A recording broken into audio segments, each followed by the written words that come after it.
기도하겠습니다.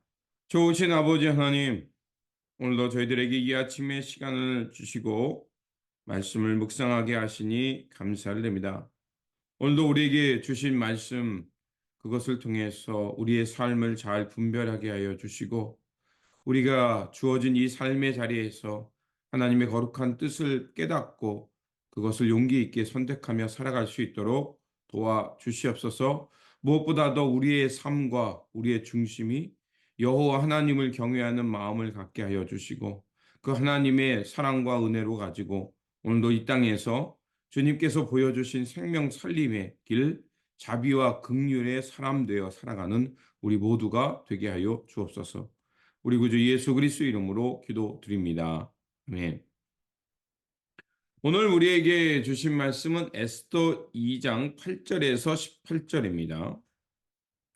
왕이 내린 명령과 조서가 공포되니 관리들은 처녀를 많이 뽑아서 도성 수산으로 보내고 헤게가 그들을 맡아 보았다. 에스더도 뽑혀서 왕궁으로 들어가 궁녀를 맡아보는 헤게에게로 갔다. 헤게는 에스더를 좋게 보고 남다른 대우를 하며 곧바로 에스더에게 화장품과 특별한 음식을 주었다. 또 궁궐에서 시녀 7명을 골라 에스더의 시중을 들게 하고 에스더를 시녀들과 함께 후궁에서 가장 좋은 자리로 옮겨서 그곳에서 지내게 하였다. 에스더는 자기의 민족과 혈통을 밝히지 않았다. 모르드게가 에스더에게 그것을 밝히지 말라고 단단히 일러 두었기 때문이다. 모르드게가 에스더가 잘 지내는지 또 에스더가 어떻게 될지를 알려고 날마다 후궁 근처를 왔다 갔다 하였다. 처녀들은 아하수에로 왕 앞에 차례대로 나갈 때까지 정해진 미용법에 따라서 12달 동안 몸을 가꾸었다. 처음 6달 동안은 몰약 기름으로, 다음 6달 동안은 향유와 여러 가지 여성용 화장품으로 몸을 가꾸었다. 처녀가 왕 앞에 나아갈 때에는 원하는 것은 무엇이든지 다 주어서 후궁에서 대궐로 가지고 가게 하였다. 저녁에 대궐을 들어간 처녀가 이튿날 아침에 나오면 후궁들을 맡아보는 왕의 넷이 사아스가스가 별궁으로 데리고 갔다. 왕이 그를 좋아하여 특별히 지명하여 부르지 않으면 다시는 왕 앞에 나갈 수 없었다. 드디어 모르드게의 삼촌 아비하일의 딸 곧 모르드게가 자기의 딸로 삼은 에스더가 왕에게 나아갈 차례가 되었다. 에스더는 궁녀를 돌보는 왕의 넷이 헤게가 하라는 대로만 단장을 하였을 뿐이고 다른 꾸미개는 요구하지 않았다. 그래도 에스더는 누구보다도 아리따웠다. 그가 아하수에로 왕의 침전으로 불려 들어간 것은 아하수에로가 다스린 지 7년째 되는 해 열째 달 곧 데베월이었다. 왕은 에스더를 다른 궁녀들보다 더 사랑하였다. 에스더는 모든 처녀들을 제치고 왕의 귀여움과 사랑을 독차지하였다. 드디어 왕은 에스더의 머리에 관을 씌우고 와스디를 대신하여 왕으로 삼았다. 왕은 에스더를 위하여 큰 잔치를 베풀고 대신들과 신하들을 다 초대하였으며 전국 각 지방에 세금을 면제하여 주고 왕의 이름으로 여러 가지 상을 푸짐하게 내렸다. 아멘. 오늘 본문 말씀은 왕후 와스디가 폐위되고 그 후를 이어서 에스더가 왕위에 오르게 되는 말씀입니다. 아하수에로 왕은 왕후 와스디를 폐위합니다. 그러자 신하들은 왕에게 아름다운 처녀들을 골라서 새 왕으로 삼으라고 권합니다. 와스디가 복귀되면 아마 자신들이 무사하지 못할 것이라는 생각을 했던 듯 합니다. 신분 고하에 상관없이 모든 집안의 처녀가 왕후가 될 기회를 이제 만들어서 전국에 선포합니다. 이것은 매우 이례적인 일입니다. 왜냐하면 그 왕후가 된다는 것은 귀족 가문에서 대부분 선출이 되거든요. 그런데 이번에는 아주 특별하게 모든 지역에 있는 사람들의 그 처녀를 왕후가 되게 하는 이런 이례적인 공포를 한 것입니다. 그로 인해서 유다 집안의 출신이었던 에스더가 왕후의 자리에 오를 수 있는 기회를 얻게 되는 것입니다.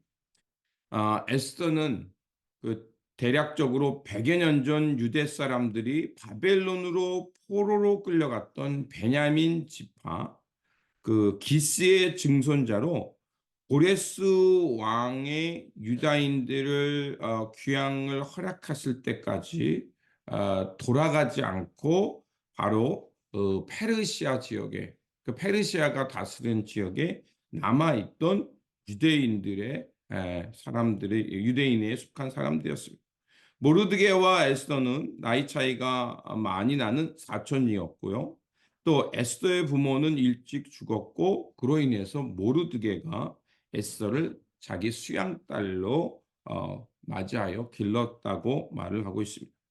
모르드게는 왕후 후보가 들어간 그 궁궐 가까이 가서 에스더가 어떻게 지내고 있는지를 자주 점검했고 또한 에스더에게 조언하기를 네가 유다 사람이라는 것을 밝히지 말라고 조언을 합니다.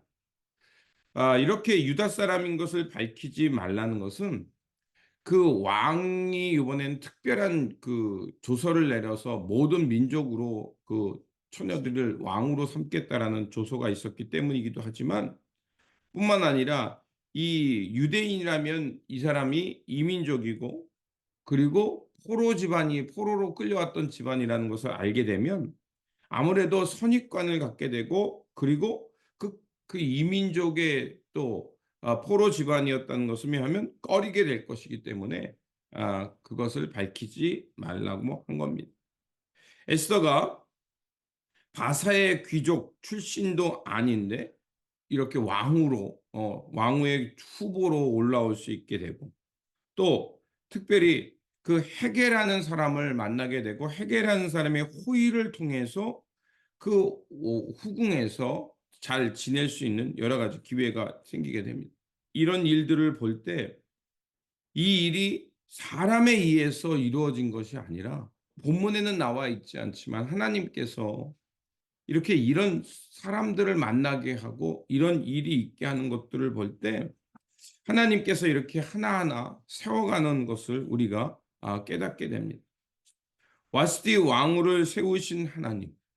근데 그 하나님께서 하루아침에 그 와스디가 왕에게 불복종함을 통해서 회위가 일어나게 되고요. 그리고 에스더가 왕후의 후보로 올라가게 되는 이런 일들이 나타납니다. 그 사람이 이 일을 계획했다라고 말하기는 어렵죠. 성경에는 그 하나님께서 그 역사를 어떻게 주관해 가시는지를 우리에게 잘 말해주고 있습니다. 애굽의 총리까지 올랐던 요셉. 요셉이 자신이 총리가 될 거라는 것을 잘 몰랐습니다. 그가 어떤 꿈을 꾸었고 그 꿈을 이야기했다가 오히려 형제들로부터 미움을 샀죠. 하지만 그것이 어떤 계획이었는지를 차후에 총리가 되고 자기 형제들이 그 양식을 구하러 자신에게 왔을 때, 하나님께서 내 형제와 부모를 그 굶주림에서 구원하기 위해 나를 이 자리까지 인도했구나. 라고 이렇게 그 요셉이 깨닫게 되고, 그리고 그 은혜를 깨닫게 되자 형제들과 화해하게 됩니다. 그러니까 이런 일들을 볼 때 하나님께서 이 역사에 그 주관자가 되시고 우리의 삶을 통해서 하나님께서 이렇게 예비하고 있음을 우리가 깨닫게 됩니다. 에스더도 마찬가지입니다. 성경에서는 하나님의 이름을 밝히지 않지만 에스더의 삶을 통해서 하나님께서 어떻게 사람들을 세워 하나님의 백성들을 지키고 있는지를 우리에게 말합니다. 또한 모르드게가 아무래도 에스더의 근처에 있었으니까 그 왕궁 주변에서 일어난 일들을 잘 알게 됩니다. 그러다가 그 왕을 시해하려는 그 계략을 듣게 되고 그것을 왕의 측근들에게 말을 해서 지금 반역이 일어나려고 하니 당신들 조심하십시오 해서 결국 왕이 반역하는 자를 처단하게 됩니다. 자, 이 모르드게가 한 이 일, 그가 그 왕을 위해서, 또 에스더가 왕후가 되었기 때문에 그 왕권을 지키는 것은 매우 중요했습니다. 왜냐하면 자칫 잘못하면 반역이 일어나서 정권이 바뀌게 되면 많은 민족들이 말살당할 수 있는 위험이 있었던 겁니다. 그로 인해서 공을 세웠지만 모르드게의 이 공적은 아무도 알아주지 않습니다. 하지만 이 일이 나중에 이스라엘을 구원하는 일에 큰 요소가 되기도 합니다. 우리의 인생, 알 수 없는 일을 만날 때가 있습니다. 하지만 하나님께서 우리가 알 수 없는 이 일을 통해서도 하나님께서 새로운 일들을 이루어가는 것을 볼 수가 있어요. 어떤 일을 만날 때 우리는 당혹스러운 일을 만나기도 합니다. 역사가 퇴보되는 것처럼 보일 때도 있습니다. 하지만 우리가 기억해야 할 것은 그 역사가 퇴보되는 그 순간에도 하나님은 일을 하고 계시다는 겁니다. 그리고 하나님은 그 역사를 통해서 오히려 하나님의 정의와 하나님의 공의, 즉 마땅히 이 땅에 이루어야 될 일들을 회복하시고, 그리고 우리의 삶 속에서는 그 하나님의 그 뜻을 깨닫는 사람들을 통해서 우리가 해야 할 일들을 감당하게 하는 그 하나님의 놀라운 역사적 그 사건들을 보게 됩니다. 그렇습니다. 하나님은 오늘 우리가 보지 못하는 그 역사를 주관하시는 분이고, 그것을 통해서 하나님의 거룩한 뜻을 이루어낸다는 것입니다. 그렇기 때문에 우리가 결코 실망하거나 좌절할 필요는 없습니다. 물론 우리를 힘들게 하고 그런 일이 있을 때 왜 하나님은 침묵하시는가 질문을 던질 수 있지만, 그러나 우리 욥기가 말하듯이, 또 갈라디아에서 나온 것처럼 사도 바울이 말하기를 뭐라고 하냐면, 선을 하려되 낙심하지 말라, 때가 이르면 이루리라는 주님의 그 가르침처럼 하나님께서는 우리가 보이지 않는 때도 하나님의 역사는 이루어지고 있다는 것을 우리는 바라봐야 합니다. 그게 어쩌면 성서가 우리에게 가르쳐주는 믿음의 길이며 그 선한 하나님을 신뢰하는 우리의 자세인 것입니다. 그렇습니다. 때로는 이해할 수 없는 일을 만나 답답한 일이 있겠지만, 그러나 그 속에서도 하나님의 섭리와 하나님의 역사적 주관이 있다는 것을 기억하며 오늘도 우리에게 주어진 삶의 자리에서 묵묵히 하나님의 거룩한 뜻, 하나님의 진리의 길을 살아가는 저와 여러분이 되어야 할 것입니다. 기도하겠습니다.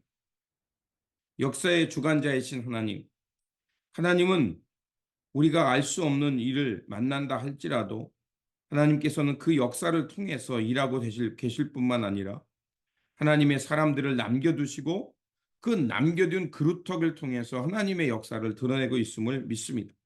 그렇게 아버지 하나님, 우리가 때로는 주님의 섭리를 느끼지 못한다 하여도 언제나 우리를 붙들고 계시고 우리를 위해 일하고 계심을 잊지 않게 하여 주옵소서. 그래서 틀림없이 하나님의 거룩한 뜻이 이루어지는 그때가 있음을 알고 묵묵히 하나님 나라의 선을 행하며 생명의 길을 걸어가는 하나님 앞에서 깨어있는 백성, 진리 가운데 살아가는 거룩한 백성, 거듭난 사람 되게 하여 주옵소서. 오늘도 우리의 일상을 살아냅니다.